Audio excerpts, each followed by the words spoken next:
গত পর্বে দেখিয়েছিলাম কলকাতা থেকে মথুরা কিভাবে পৌঁছেছিলাম আমরা। আর এই পর্বে দেখাবো মথুরা স্টেশন থেকে কিভাবে, কত খরচায়, কত সময়ে, কোথায় গিয়ে থাকবেন ও আরও জরুরি বিভিন্ন তথ্য। মথুরা স্টেশনে নেমে প্রথমেই বেরিয়ে আসুন প্ল্যাটফর্মের বাইরে। দেখবেন প্ল্যাটফর্ম থেকেই অটো, টোটো, গাড়ির ড্রাইভাররা আপনাকে নিয়ে যাওয়ার জন্য জোরাজুরি করবে। তাদের কথায় কান না দিয়ে এগিয়ে আসুন অটো স্ট্যান্ডের দিকে। মথুরা চত্বরে হোটেল বা আশ্রমে থাকতে চাইলে 10-20 টাকায় ভাড়া দিয়ে পৌঁছে যাবেন। আর বৃন্দাবন অঞ্চলে থাকলে ভাড়া পড়বে 50 টাকা পার হেড। যদি বুক করে নেন তাহলে 250 থেকে 300 টাকা। আর অতি অবশ্যই দরাদরি করে নেবেন, কারণ ড্রাইভাররা কিন্তু অনেকটাই বেশি ভাড়া বাড়িয়ে বলে। এখানকার টোটো অটোগুলোর সিটিং কিন্তু আমাদের এখানকার মতোই সেম।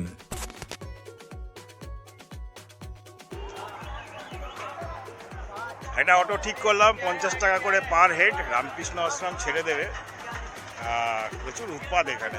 যাই হোক, 50 টাকাও এক্সট্রা নেবে বলেছে। এত রোদ্দুরে আর দাঁড়ালাম না, চলে যাই।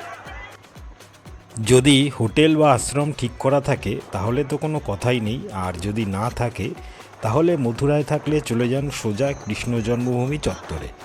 আর বৃন্দাবনে থাকলে চলে যান অটলাচুঙ্গি মোড় বা প্রেম মন্দির চত্বর অথবা বাঁকে বিহারী মন্দিরের আশেপাশে। এই সমস্ত জায়গায় প্রচুর আশ্রম ও হোটেল আছে, খুঁজে নেবেন আপনার সুবিধা মতো।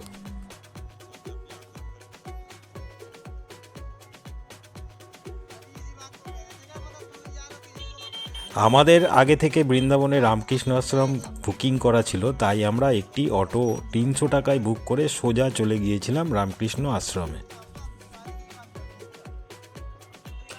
একা থাকলে শেয়ার অটোতে চলে যান, আর 4-5 জন থাকলে বুক করে চলে যান। মনে রাখবেন, মথুরা বৃন্দাবন ভ্রমণে গেলে একটা 4-5 জনের টিম হলে খুব সুবিধা হয়।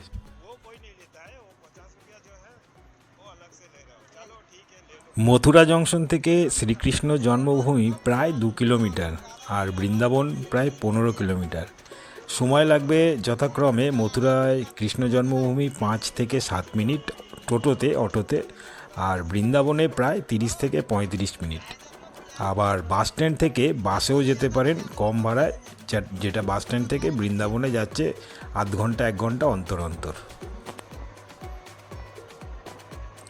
এবার থাকবার ব্যাপারে বলি, মানে কোথায় থাকলে আপনার মথুরা বৃন্দাবন ভ্রমণ সহজ হবে। দেখুন, আপনি চাইলে 1 রাত মথুরায় থাকতে পারেন, তারপর বৃন্দাবনে গিয়ে 1 রাত বা 2 রাত থাকতে পারেন। যে কদিন থাকবেন পুরোটা মথুরায় থাকলে বৃন্দাবনে যাওয়ার জন্য বারবার ভাড়া দিয়ে যেতে হবে। তাই সবথেকে বেস্ট অপশান হচ্ছে বৃন্দাবনে থাকবার চেষ্টা করুন। তাতে করে একদিন মথুরায় এসে ঘুরে যাবেন। চাইলে সেই দিনই গোকুলেও ঘুরে আবার বৃন্দাবনে ফেরত যেতে পারেন। আসলে বৃন্দাবনে মন্দিরের সংখ্যা কিন্তু অনেক, আর বেশিরভাগই সব পায়ে হাঁটা দূরত্বে।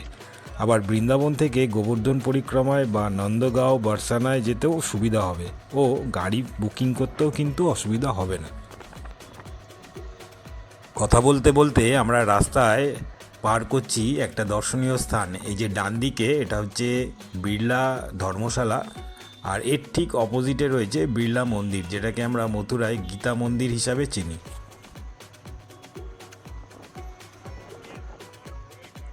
বৃন্দাবনে থাকবার অপশানও অনেক।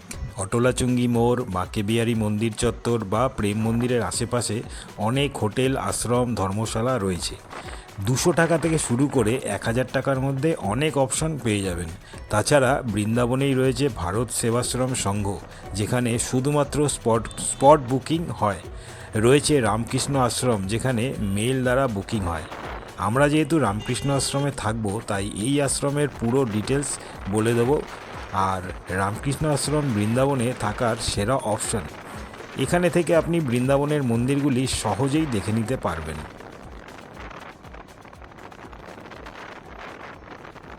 বিনামূল্যে থাকা বা খাওয়ার ঠিকানাও রয়েছে সমগ্র বৃন্দাবন জুড়ে। আমি ডেসক্রিপশানে তার কিছু ডিটেলস দিয়ে দেব।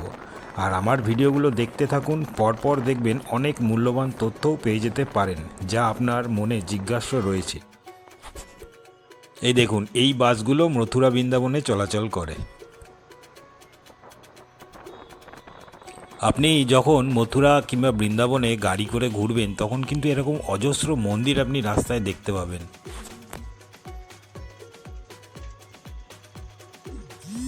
মোটামুটি মথুরা, বৃন্দাবন, গোকুল ঘুরতে 2-3 দিন কম করে লাগবে। আর বর্ষানা, নন্দগাঁও ও গোবর্ধন পরিক্রমা করলে আরও একদিন এক্সট্রা ধরে রাখুন। একটা 4 রাত 5 দিনের প্ল্যান করে আসুন, ভালোভাবে ঘুরে যাবেন মথুরা, বৃন্দাবন। আমাদের প্ল্যান কিন্তু 4 রাত 5 দিনের।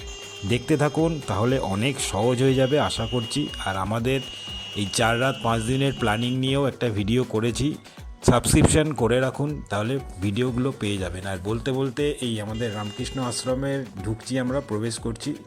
সুদর্শন একটা আশ্রম, আর এই আশ্রমের মধ্যে কিন্তু হসপিটাল ফেসিলিটিও রয়েছে। আশ্রমের অফিসে ঢুকে প্রথমে মেল কনফার্মেশনের চিঠিটা দেখাতে হবে, তারপর ওদের লোক দ্বারা ওরা যে রুম অ্যালট করবে সেই রুমে পৌঁছে দেবে। আমাদের রুমটা এই ছিল, আর আমাদের এই রুমের ঠিক সামনেই কিন্তু ছিল রামকৃষ্ণ ঠাকুরের মন্দির। রামকৃষ্ণ আশ্রম বৃন্দাবনে আমাদের জন্য যে রুমটা অ্যালট করা হয়েছে সেই রুমটা একবার দেখিয়ে দিই। অ্যাকচুয়ালি রুমটা যেটা আছে একদম গেট থেকে ঢুকেই বাঁ দিকে, আর আমি বাইরে থেকে দেখিয়েছি, এবার আমি ভিতরটা রুমে দেখিয়ে দিই। চলো, এই রুমে ঢুকলাম, এই হচ্ছে আমাদের রুম। আচ্ছা, বলে রাখি আমরা মেম্বার আছি 5 জন। তো আমাদের জন্য এই রুম একটা অ্যালট করা হয়েছে, যেখানে একটা বেড, 2টো বেড, 3টে বেড রয়েছে, জানলা রয়েছে, জানলা এখনও আমরা খুলিনি। আর এই দিক থেকে দরজা দিয়ে ঢুকলে সোজা এই একটা টয়লেট, স্নান করার জন্য বাথরুম বলা যায় যাকে। এইখানে রয়েছে একটা সিঙ্গেল টয়লেট, এটা বন্ধ মানে এটা একজন অলরেডি ইউজ করছে সেই জন্য বন্ধ। আর এই দিকে রয়েছে আর একটা ওয়াশরুম, সবই কিন্তু ওয়েস্টার্ন। এই দিকটা দেখাই, এটা কিন্তু রয়েছে একটা কিচেন, যদিও এটা আমরা ইউজ করব না। তো এই হচ্ছে আমাদের রুম অ্যালটমেন্ট। আচ্ছা, এখানেই শেষ কথা নয়, আমরা যেহেতু 5 জন আছি, তো 5 জনের জন্য ওখানে 3 জনের বেড, আর এই দিকে আর একটা রুম আছে যেটা ডবল বেড হিসাবে, এটা আর একটা রুম অ্যালট করা হয়েছে। এই রুমে কিন্তু একটা আলমারি রয়েছে, আর এই রুমে এইদিকে একটা জানলা। মিশনের থাকার ব্যবস্থা যেরকম হয় সেরকমই, খুব বেশি চাকচিক্য, খুব বেশি অ্যামিনিটিস থাকে না। তো যাই হোক, একটা আলমারি আর একটা এই বিছানাটা বড়ই, এখানে 3 জন আরামসে শোয়া যাবে। আর মেঝে তো মানে খুব পরিষ্কার পরিচ্ছন্ন, টাইলস বসানো। তো এই ছিল আমাদের বৃন্দাবনের রামকৃষ্ণ আশ্রমের রুম। আমরা 5 জন, আমাদের 5 জনের জন্য 2খানা রুম অ্যালট করা হয়েছে। একটা রুমের মধ্যে 3টে বেড আছে, যেখানে আমরা 3 জন মেল মেম্বার আছি, 3 জন মেল মেম্বার ওটাতে থাকবো। আর এই যে আমার পিছনে যে বড় বেডটা দেখা যাচ্ছে, এখানে আমাদের 2 জন ফিমেল মেম্বার আছে, ওনারা এই বেডে থাকবেন। তো ভাড়া কি আছে না আছে সেটা আমি একেবারে বলে দিচ্ছি, একটু ওয়েট করুন, ভাড়াটা বলে দিচ্ছি। এইবার বলি রামকৃষ্ণ আশ্রমে থাকবার কত খরচা। দেখুন, এখানে আলাদা করে কোনো খরচা নেই, শুধুমাত্র 500 টাকা পার হেড একটা অনুদান দিতে হয়। আর তাতে কিন্তু আপনি 4 বেলা খাওয়া পেয়ে যাবেন, থাকা তো রয়েইছে। তবে রামকৃষ্ণ আশ্রমের পুরো সমস্ত তথ্য নিয়ে একটা আলাদা করে ভিডিও আমি করছি, সাবস্ক্রিপশান করে রাখুন, সেটা অবশ্যই পেয়ে যাবেন। এই পর্ব তাহলে এই অবধি। পরের পর্বগুলোতে দেখবেন মথুরা, বৃন্দাবনে কোন কোন মন্দির কীভাবে ঘুরবেন, কখন মন্দির বন্ধ থাকে, কখন খোলে, কী বা খাবেন, কোথায় খাবেন, বিনামূল্যে খেতে চাইলে কোথায় যাবেন, হাঁটতে না চাইলে কিভাবে সহজে টোটো, অটো, রিকশায় ঘুরবেন, কোন মন্দিরের পর কোন মন্দির গেলে সুবিধা হবে, কম সময়ে কিভাবে দর্শন করবেন। যারা নতুন দর্শক, চ্যানেলটিকে সাবস্ক্রাইব করে নিন, খুব শিগগির নতুন ভিডিও পাবেন, অনেক তথ্য থাকবে তাতে।